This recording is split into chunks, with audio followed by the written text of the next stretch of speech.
Hello students, आज हम 7th class की द शेड पोएम करेंगे। Do you know what is a shed is? क्या आप जानते हो शेड क्या होता है? A cow shed, a tool shed, a wood shed for example.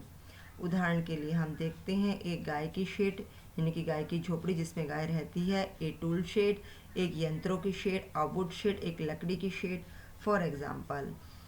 It is a small room away from the main house for storing or keeping things, animals, tools, vehicles, etc.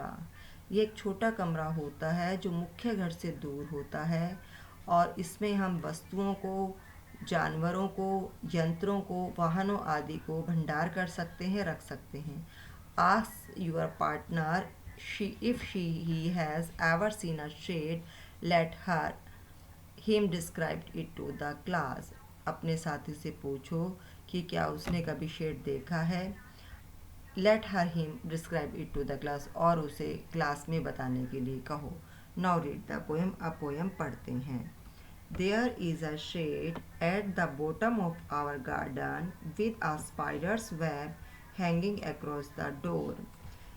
हमारे बगीचे की तलहटी में एक shade है जिसके दरवाजे के आर पार एक मकड़ी का जाला लटक रहा है। हैंगिंग मीन्स लटकना, बॉटम मीन्स तलहटी, गार्डन मीन्स बगीचा, स्पाइडर मीन्स मकड़ी, वेब मीन्स जाला।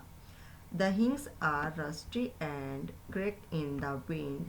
When I am in bed, I lie and I listen. उसके कब्जों पर जंग लगा हुआ है। रस्टी मीन्स जंग लगना, and creak in the wind और हवा चलने पर वह चू चू करते हैं यानी कि उनमें से चू चू की आवाज़ आती है। When I am in bed जब मैं बिस्तर पर लेटता हूँ, आई लाई एंड लिसन मुझे यह आवाज़ सुनाई देती है। I will open that door one day मैं एक दिन उस दरवाजे को खोलूँगा। तो बच्चों यहाँ कवि के घर की बात हो रही है। इसके घर में किसी प्रकार का शेड है जैसे कि आप पिक्चर में देख रहे हो और वो कह रहा है, वो सोचता कि मैं एक दिन इस दरवाजे को ज़रूर खोल करके देखूँगा। There there is a dusty old window around at the side with three crack with three cracked panes of glass. I often think there is someone staring at me each time that I pass. I will peep through that window one day. There is a dusty old window around at the side. उसके एक और एक पुरानी खिड़की है। with three cracked panes of glass जिसके 3 शीशे टूटे हुए हैं।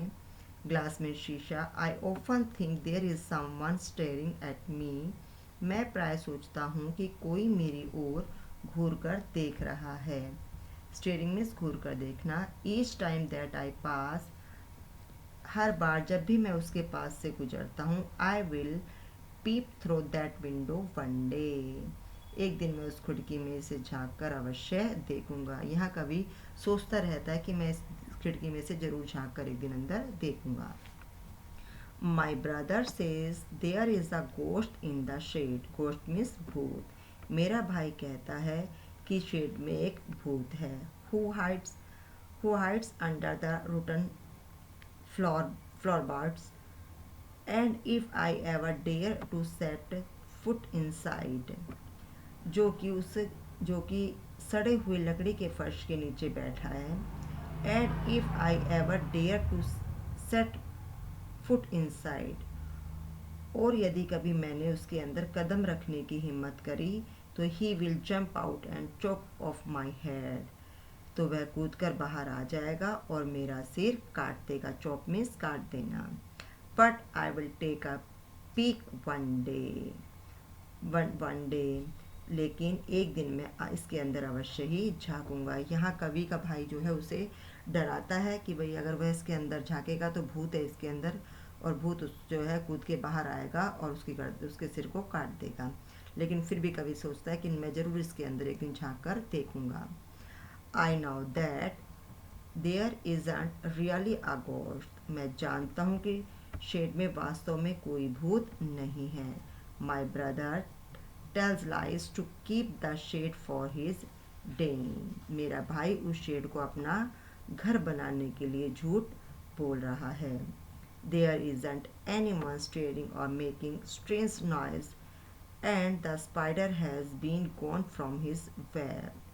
वहाँ पर ना तो कोई घूर कर देखता है और ना ही कोई विचित्र शोर करता है, और अब तो मकड़ी भी अपने जाले से चली गई है। Since I don't know when, I will go into that shade one day soon, but not just yet. लेकिन मैं जानता हूँ कि कब गई है, मैं एक दिन उस शेड में अवश्य ही जाऊँगा, लेकिन बट नॉट जस्ट यट, लेकिन अभी नहीं। यानी कि कवि के मन में डर तो कहीं ना कहीं है ही कि वह जो है, लेकिन फिर भी वो एक दिन अवश्य इस झोपड़ी में के अंदर झांक करके देखेगा। तो बच्चों, ये थी पोयम। आई होप आप सभी को समझ में आ गई होगी। Thank you.